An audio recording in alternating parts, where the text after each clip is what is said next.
I have several of these shirts, but Advancing Black Businesses 501(c)(4), the public policy arm of the Atlanta Black Chambers. This is our Thursday public policy talks. Going to have a great conversation this morning. Have a guest on with us this morning, Paula Watts, and we're going to bring you some information this morning about the 8A program, some numbers. You heard me talk about meeting with Paula for the last several weeks, and we've been meeting weekly, and want to show you some information that we've come up with this morning.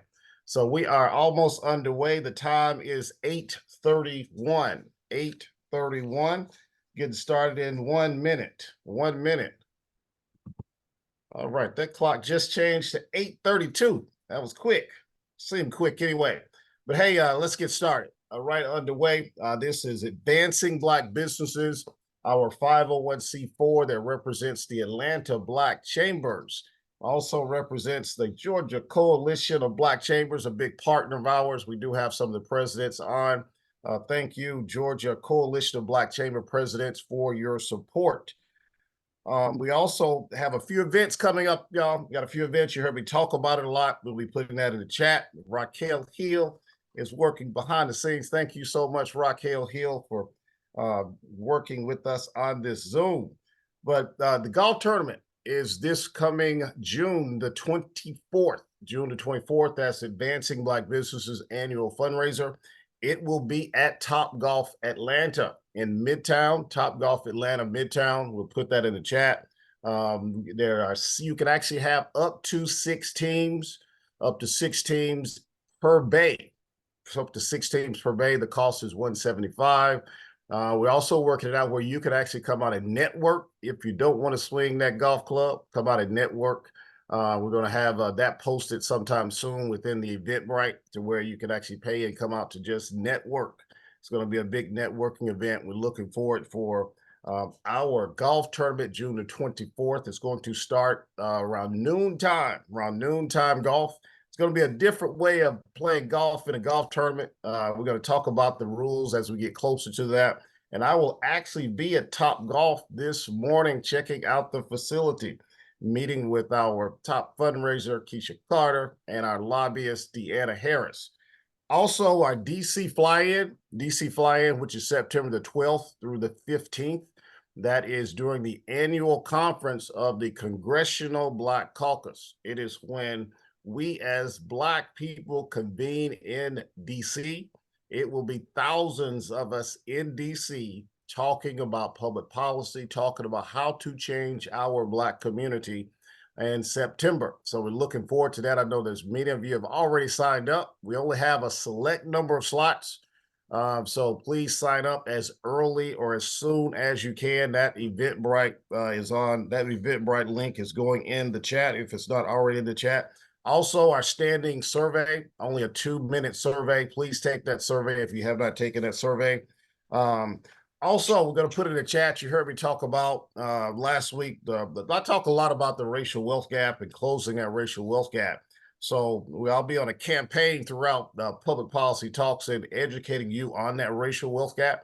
So we'll put in the chat also, just like last week, what we get wrong about closing the racial wealth gap. We want to actually talk about that report sometime coming soon, but that will be going in what we get wrong about closing the racial wealth gap.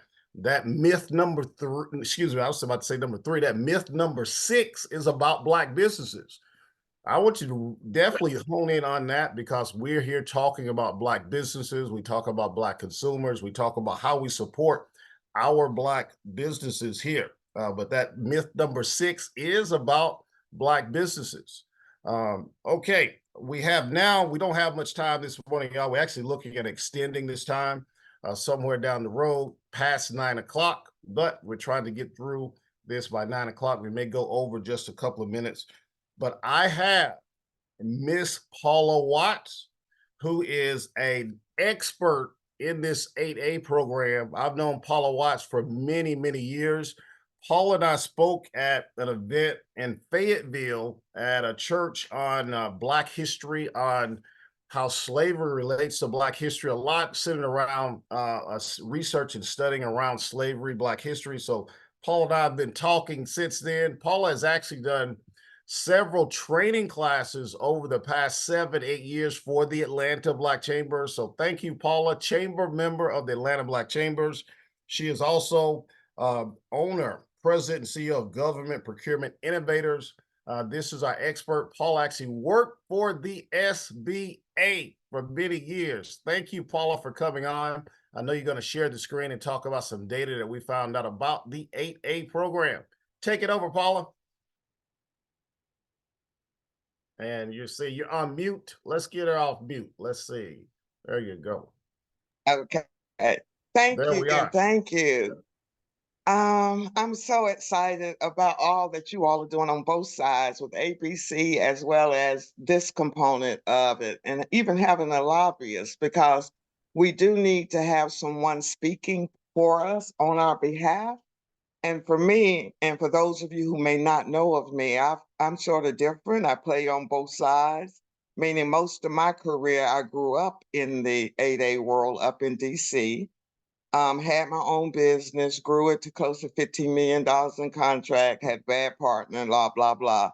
But it pushed me to my new passion because I realized no one was training us on how to get into this game. So after I closed that business, I was hired in the Philadelphia district office. And that's the office that actually processes all the 8A applications. My job was to service the businesses once they got into the program. In 2012, I relocated here to this district office. And I realized after servicing these businesses, there's a huge, huge problem. People outside of that DMV area have no clue.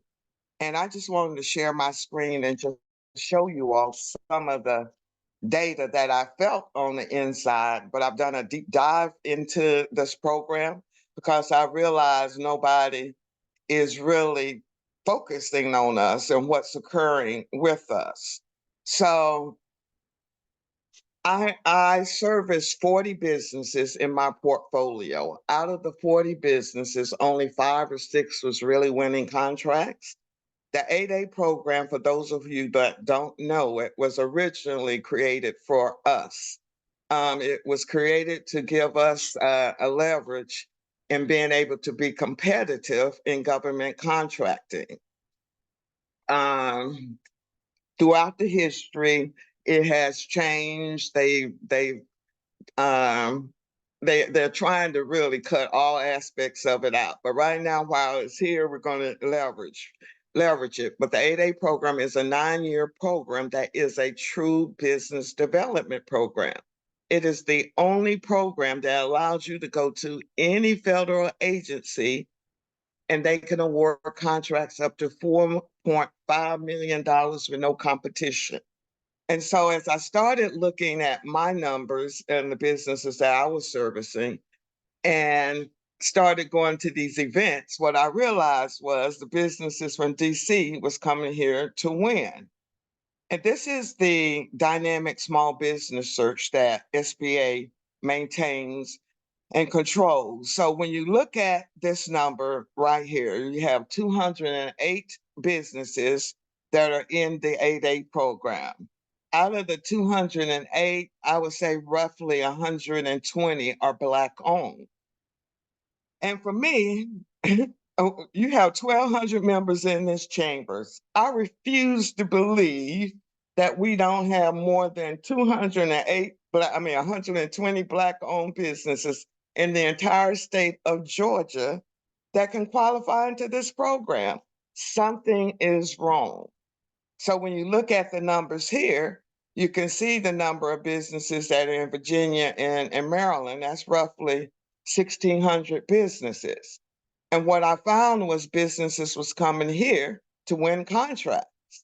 So the numbers that Markee and I have been working on and focusing on is what does this story really looks like? And when you look at this story, it's disheartening. You look at first the total number of businesses that were awarded just as a small business. That percentage, you can see this number here nationally. And then I took the number of total small business contract awards for the place of performance here. And this was the amount of dollars that went to just small businesses. Out of those small businesses, this was the total number of awards for Black-owned businesses, whether they were located in Georgia or out of Georgia. And then I looked at the 8A program.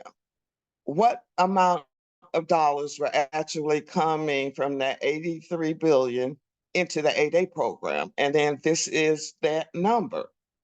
And out of that number, based on the businesses that are located here in Georgia, they were really only getting this percentage of those dollars. And as you can see, it's 0%. And something is wrong. Something is wrong. And so often I hear with my colleagues and everyone where they're not marketing, they're not bidding or submitting bids. The challenge is people don't understand the process or understand what they should be competing on, or who are the players. So for me, it's important that you have a strategy, because that 8A program is the only program that creates generational wealth. As an example, I have a protege. She's doing about $75 million in contract. She leveraged that to get a contract with Amazon. And now I told her 3 years ago, get your child involved. He came out of the military. He was 26 at that time. He started his business. He's 29 years old now. She's been subcontracting to him for the last 3 years.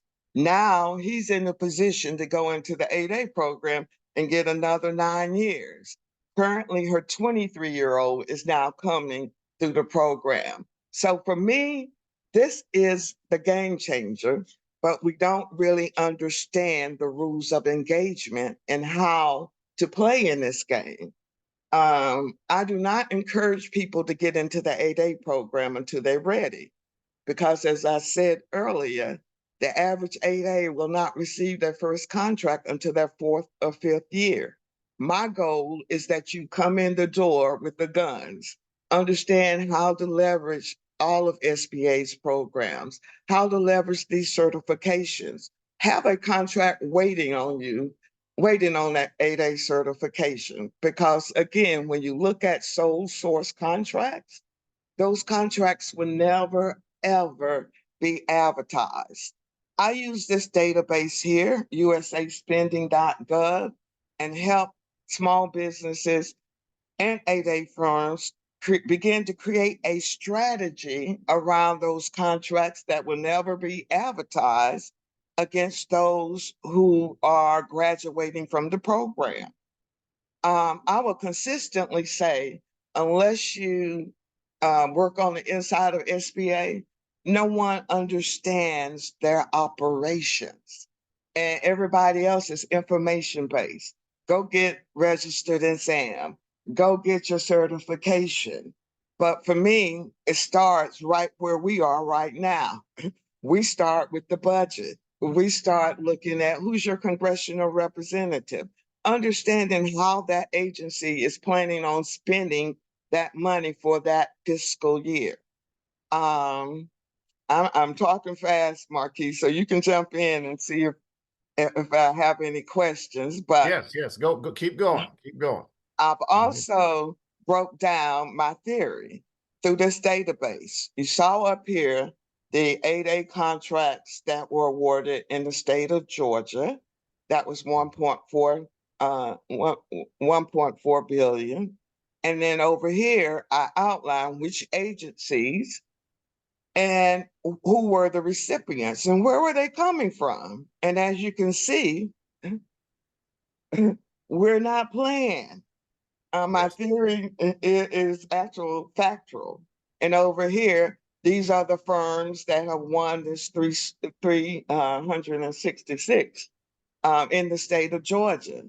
So for me, unless we understand the game, understand that here in the state of Georgia is just like DC was for me when I was up there in the heyday, meaning this is a hub for government procurement because you have CDC and 5 military bases. Anywhere there's a contract, anywhere there's a military base, there's a government contract. So for me, something is off that we don't have the numbers, the same numbers as the DC DMV corridor has. That's bit with the numbers. I was going to talk about how I've partnered because it's all about us pulling all our resources together. This young lady, she's up in DC. She has the same passion and heart that I have, and making sure that we leave our community in a better position. She's an attorney by trade, playing in this space for years, but she's been trained as a technical writer. She was sitting in there with Hewlett Packard, writing those $1 billion proposal. So what she's done is come out and created a streamlined process, meaning once people understand the language and the process with me, they go to her. I call her the doctor, where she's actually helping you to submit 10 bids in 4 weeks. And we've been doing this for the last 2 years, and we've been successful with businesses winning and getting callbacks right during this boot camp. So it's important for us to become engaged, especially as we enter the 4th quarter. She's going to do a fireside chat tomorrow just to get you ready for the 4th quarter. We have between June and September for the government to spend a whole lot of money, and we need to be in the game. And then I also have an information session where I break down all of the requirements for each of the programs with a cohort starting in June with Joyce Thurman. And what I've done is brought the SBA players on our side, where the gap is really getting ready to kill us from the government side and the contracting side, is that all the government people are retired. So you have all these new people at SBA and at these agencies that do not have the institutional knowledge. So they're limited. So I begged and called them and harassed some of my SBA colleagues that are retired. Come over here. We need your knowledge. They know, they have the relationships. With that being said, that's my story. I went through this real quickly. All right. Thank you, Paula, with that information. That's definitely some powerful information. Paula and I have met for the last 3 weeks, and we come up with this data from USA Spending. I know we're open for questions also. So if you want to come on the screen, you can definitely raise your hand and ask questions. We're looking at getting parity. Part of that getting parity is getting you the contracts, getting you actually certified, because not only the 8A program Paula mentioned or showed on the screen, there's several other certification programs for the federal government level. You heard us talk about on the ABC side, Team Georgia at the state level. And then, of course, you have the local levels with the city of Atlanta and all the other municipalities and counties. So, Paula, so I know that you mentioned that the program was started, for us. It came out of the civil rights movement. You saw those numbers Paula put up. We're getting really almost 0% of the contracts at the federal level. That number is 1.50 last year, which is zero. I'm glad you put that zero in there because we're not getting definitely our fair share. Anything else you want to add? And if I have questions, please put them in the chat or raise your hand. I wanted to add that what I've done through my program is collapsed all of SBA's resource partners. What happens is they'll go to 6 resource partners in its information base. And for me, you have to understand, again, the process is a step-by-step. And they'll tell you to start locally. Start with get all the WBEs, MB, I call them the E's. And I don't like the E's because the ease, you don't know where your money is going or who you're chasing. Where on the federal, it's all public, and you're competing with a lot more people on the local and state level. Where on the federal level, as you can see with that PowerPoint, I can win a contract in California and don't have to be there. And also understanding your business has nothing to do with your skill set. Can I repeat that? Wow. It's in this space, it's management consultant, project management. All you're doing for the government is finding subject matter experts with the experience to perform on those contracts. And that's who you are putting on those bids to win. Okay. And real quick, Paula, we have a question from Letitia Gamble. Is there a space for beauty industry schools education? Yes, and not necessarily beauty. Again, I don't pigeonhole yourself. That's one area of expertise. But when you look at beautician, hairstylist, you look at military bases, right? I had an IT company win a contract here in Fulton County at the Atlanta Federal Prison, where she was providing 3 barbers once a week for the prisoners. That's a federal contract. Yeah. Okay. Also, Paula, I have a question.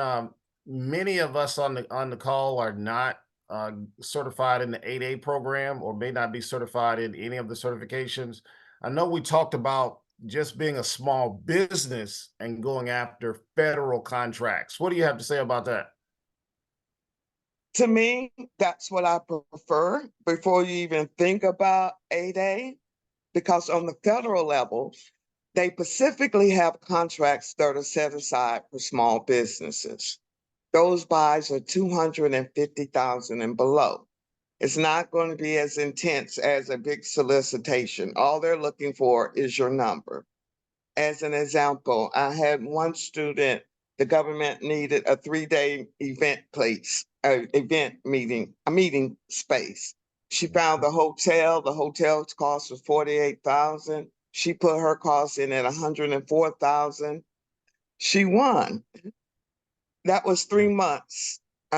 She bid on in July, won in July. The contract was over in September. She was paid by October the 15th, $104,000. Wow, that's a lot. Okay. And Paula, you do have a cohort coming up. Are you able to show that information again? Yes. Okay, if you could share your screen and Nobody have any questions? Look, I any. like giving out information. Nobody has questions? All right, and that starts on what, Uh, June the 8th? Is that 18th. right? Yes. 18th. Yes. Okay. All right, It's everyone. You see it on the screen. You have a program, a cohort that's starting soon. Paula Watts, I call it expert in this 8A space in the government contracting space. Thank you for coming on to talk about the information that we have discovered. And basically, we discovered, what we somewhat thought was going on, and that is we're not in the playing field, even though we're getting 366 million. Was that number, Paula, in the yes, state? That was in the state of Georgia. Uh, correct. there are billions in contracts that are out there for small businesses. That's what is that, 83. What is that top number nationally for total small business awards? That is 83 82. billion. Mm-hmm. Yes, and we're getting Georgia-based 366. That is 366 million. Seems like a lot, but when you break down the numbers, that is not a lot of money. We can Mm-hmm. actually change the face of Black businesses and looking at, because I broke the numbers down, and I'll probably go over sometime in the near future about if we had parity, that 14% of contracting, what that will do. That will double the size of the revenue for Black small businesses nationally, getting that 14% of the contracts. Again, that will double. We'll be in that 6-figure range, still not there, but it would double the size of Black businesses on the average by getting that parity level, that 14% of federal contracts. And Yes, this is just the begin. We're in the middle of this fiscal year. I haven't gone back and looked at the previous year. I just wanted to look at where are we currently. So maybe we can get a little bit more. Maybe we can get to that 1% by end of September. you're gonna see. And you mentioned also, Paula, lastly, that the latter part of the government, the federal government's budget, that's a big time for getting contracts. So we're coming up upon that this last quarter of the fiscal Correct. year of the federal government. All right. Absolutely. They're trying to get rid of the money. Mm. Trying to get rid of the money. Okay, could you unshare your screen, Paula? Yes. I And then think Henry had a call. Had his hand raised. all right, who is that? Henry, come on in, Henry. What's going on? Hey, good morning, everybody. Great information. Paula, is there any opportunities for Black-owned alcohol spirit brands? Black owned, what was it? Alcohol and spirit brands. Commissary base, military, commissaries. The government buys everything. But again, I'm trying to train us, don't pigeonhole yourself. That's 83 billion. Why am I going to pigeonhole myself in one space?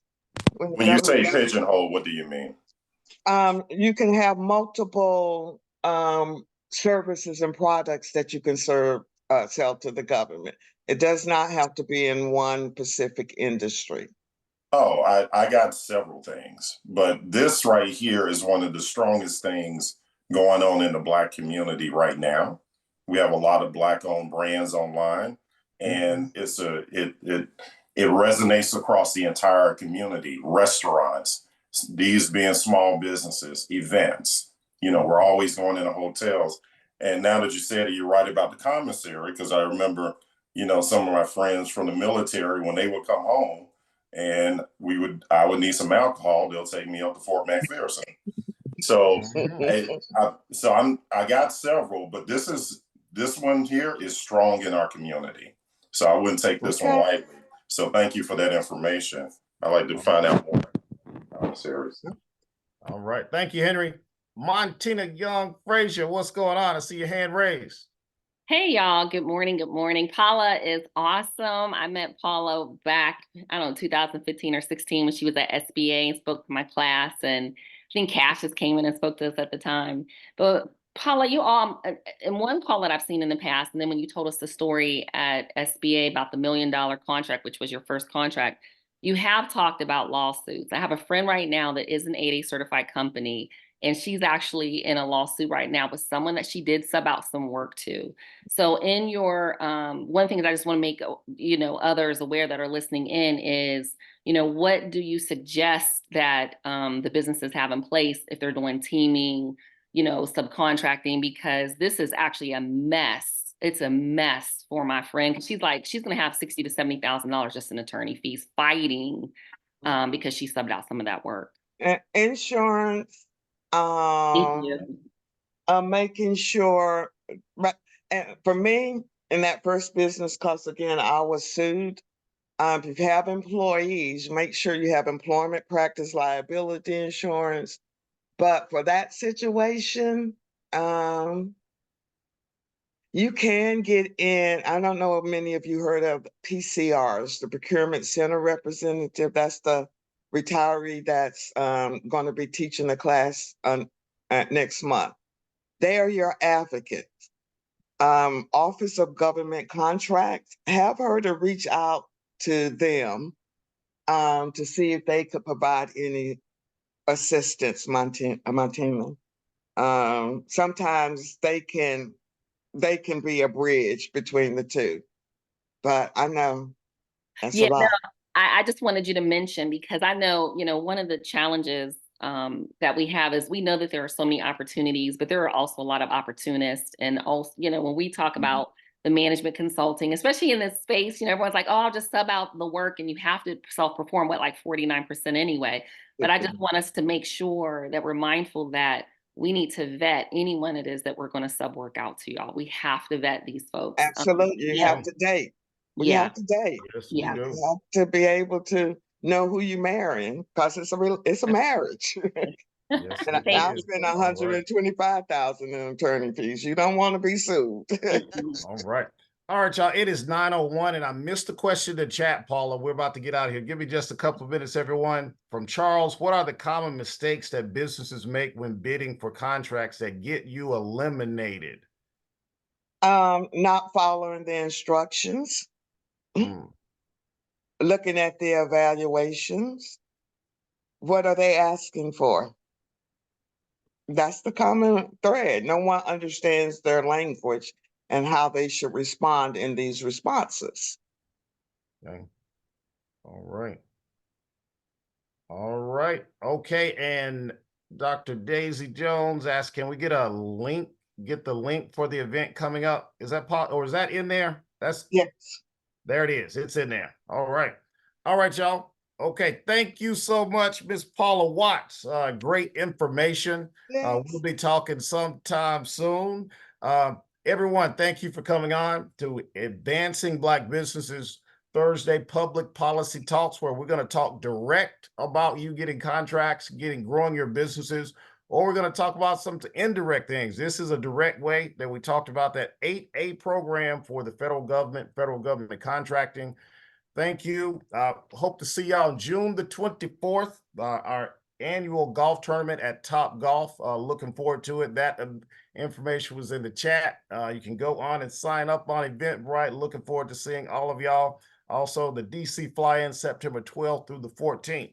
Thank you, everyone. Y'all have a good rest of the week, and we'll talk to y'all next week. Have a good one. See y'all. Bye-bye. Thanks, Paula. Thank you, Markee. All right. All right, everybody. Y'all have a good one.